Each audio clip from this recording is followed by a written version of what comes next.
अभी अपन देखेंगे यहाँ पे advantage of oral route. Okay, advantage of oral route में अपन देखेंगे यहाँ पे कि पहला अपन दे रखा है यहाँ पे कॉमन रूट होता है, सेफेस्ट रूट होता है, ओल्डेस्ट रूट होता है। सबसे ओल्डेस्ट रूट होता है, कॉन्वीनियंट सुविधाजनक होता है, इकोनॉमिकल सस्ते सस्ता रूट है, क्योंकि टैबलेट जो आती है नॉर्मली 2 रुपये की आपकी टैबलेट मिलती है। ठीक है, तो इस रूट से द्वारा अपन सबसे सस्ता रूट होता है। नोट रिक्वायर असिस्टेंट, किसी असिस्टेंट की ज़रूरत नहीं पड़ती है, हेल्पर की ज़रूरत नहीं पड़ती। ठीक है, सेल्फ मेडिकेशन पॉसिबल है, खुद आप मेडिसिन ले सकते हो।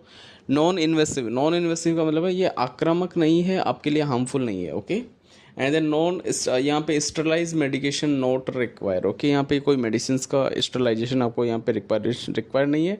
जैसे अगर अपन पेरेंटल रूट अगर अपन यूज़ करते हैं तो आपको आपकी स्किन को क्या किया जाता है, सबसे पहले स्टरलाइज किया जाता है। ओके, तो यहाँ पे याद रखना, यहाँ पे कोई स्टरलाइजेशन की ज़रूरत नहीं पड़ती है। ठीक है, दूसरा यहाँ पे नेक्स्ट है यहाँ पे पेनलेस। ओके, अगर आप कोई मेडिसिन अगर ओरली लेते हो तो आपको पेन नहीं होता। ओके, दूसरा यहाँ पे नेक्स्ट है यहाँ पे bitter drug are taken by the use of enteric coated tablet. Okay, अगर कोई टैबलेट का जो केमिकल है अगर वो बीटर है, कड़वा है, तो यहाँ पे अपन कौन सी टैबलेट लेंगे, एंटरी कोटेड, उस केमिकल के ऊपर कोटिंग करके अपन टैबलेट की फॉर्म में अपन ले सकते हैं। ओके, नेक्स्ट यहाँ पे withdrawal of drug are possible. अगर अपन ने कहीं एक्सीडेंटली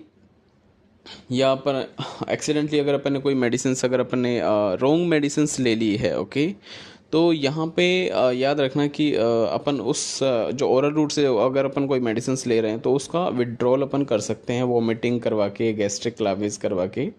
गलत मेडिसिन ले लिया है अपन ने तो आपके स्टमक में कम से कम वो 2 या 3 घंटे तक जो वो मेडिसिन रहती है, तो मतलब इस टाइम आवर्स में अपन यहाँ पे वॉमिटिंग या इंड्यूस करवा के अपन वो उस मेडिसिन को विड्रॉल कर सकते हैं, बॉडी से बाहर निकाल सकते हैं। ओके, अगर यहाँ पे अगर डिसएडवांटेज की अगर अपन बात करें तो यहाँ पे ये जो रूट होता है वो आपके इमरजेंसी के अंदर यूज़ नहीं आता है। ओके, एंड देन इसका ऑनसेट ऑफ एक्शन होता है कि बहुत स्लो होता है, इसलिए अपन इसको क्या बोलते हैं, स्लोवेस्ट रूट बोलते हैं।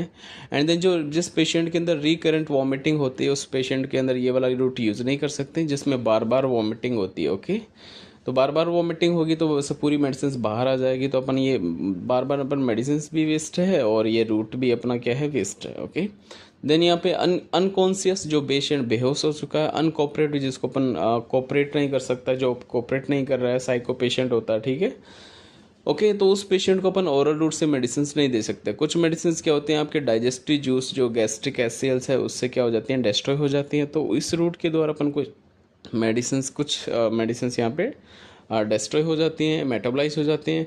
कुछ मेडिसिन फर्स्ट पास मेटाबॉलिज्म के द्वारा क्या होती हैं, इफेक्टेड होती हैं। नॉर्मली कुछ मेडिसिन इनएक्टिव हो जाती हैं फर्स्ट पास मेटाबॉलिज्म के द्वारा। ओके, जैसे कोई मेडिसिन होती है जो ब्लड में जाने के बाद में डायरेक्ट आपके साइट पे ना जाके नॉर्मली वो कहाँ पे चली जाती है, आपके लीवर के अंदर चली जाती है, और लीवर के जाने के बाद में एंजाइम के द्वारा वो क्या हो जाती है, मेटाबोलाइज हो जाती है, इनएक्टिव हो जाती है। तो ड्रग का कुछ पार्ट यहाँ पे फर्स्ट पास मेटाबॉलिज्म के द्वारा क्या हो जाता है, इनएक्टिव हो जाता है। ओके, ड्रग के साइट तक जाने से पहले ही ड्रग का क्या हो जाना, मेटाबोलाइज हो जाना, फर्स्ट पास मेटाबॉलिज्म कहलाता है। ठीक है, एंड देन यहाँ पे अगर अपन बात करें, नेक्स्ट है आपका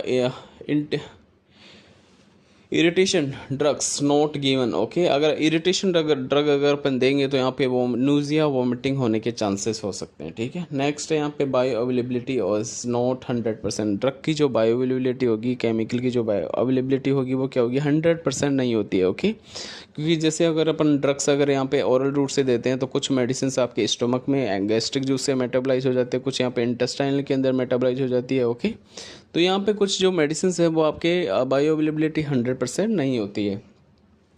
नेक्स्ट यहाँ पे accuracy of dose is not possible. Okay, तो डोज का जो ड्रग का जो डोज है वो अपन एक्यूरेट अपन इस रूट के द्वारा अपन डिटरमाइन नहीं कर सकते। ओके, कि डोज पर्टिकुलर इस पेशेंट को तरफ अपने कितनी डोज देनी चाहिए ये अपन डिटरमाइन नहीं कर सकते इस रूट के द्वारा। ओके, स्लोवेस्ट रूट होता है ये।